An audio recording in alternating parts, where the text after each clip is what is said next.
Oh, what a mess. If I'd known this was going to happen, I never would have agreed to it. This isn't even the worst of it. Right, let's take it one by one. Just bundle them into crates and I'll get someone to swing by later and transport them out of the reserve.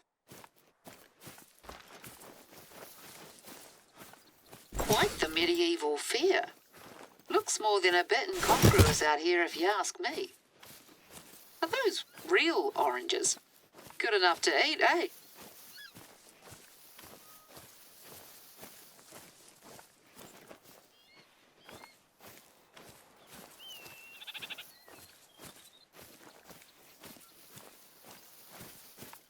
I hope it didn't have an actual fire in that thing.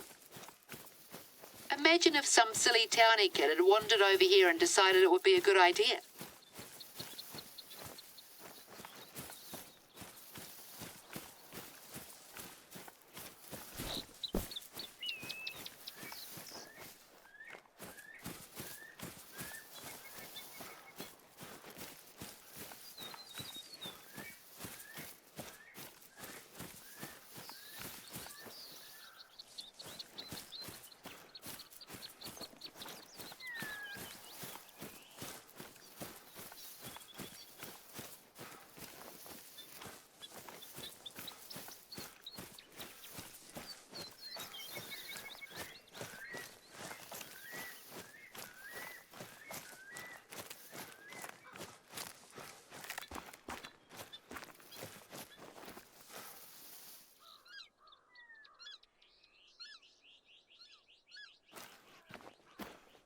We got a little overly reliant on these tent pole releases.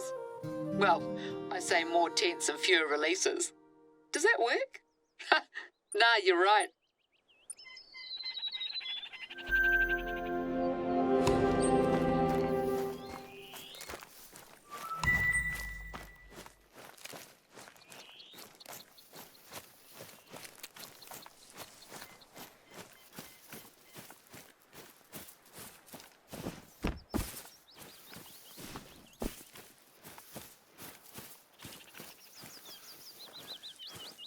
That's the last of them. What's that note? Props list.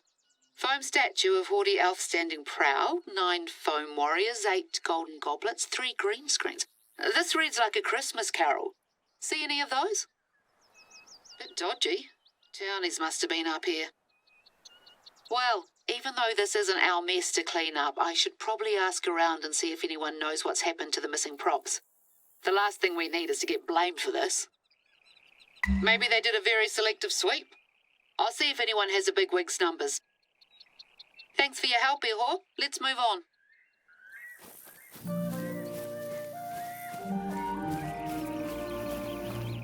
Before you head off and film your hunts, first we've got to set the scene, so to speak. The marketing team's looking for some photos for the reserve website, something to give people a taste of what this place has to offer.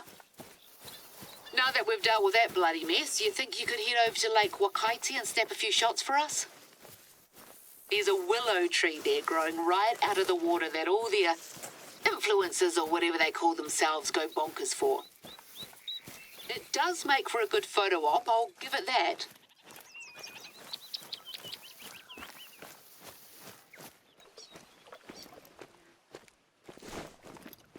If you're wondering why there's no one around, it's because the reserve is officially closed to visitors for the foreseeable future. And definitely conducting emergency field research, we said. If that's what it takes to get the day trippers to clear out for a hot minute, so be it. I swear I haven't seen this place so deserted in about 10 years. Ah, it's lovely, actually. Even if I can only experience it through you. We used to camp out here when I was little. Tramp over from the other side. Me and a gaggle of other kids carrying backpacks bigger than our whole bodies. Not much of that lifestyle left these days. I miss it sometimes.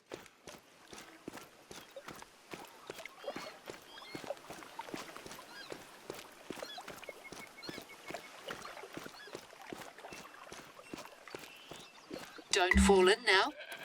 Wouldn't be the first time that's happened here.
Will do. It's looking well. We had some hoon try to saw off one of the branches a few weeks ago.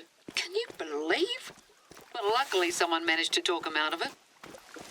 Sometimes wedding parties will have the brides come up and sit on it. Wade right into the water and soak those dear dresses. That tree is 80 years old. Started off as a stray branch nailed to a fence. It's a tribute to tenacity, if you ask me. Right, now for our next destination.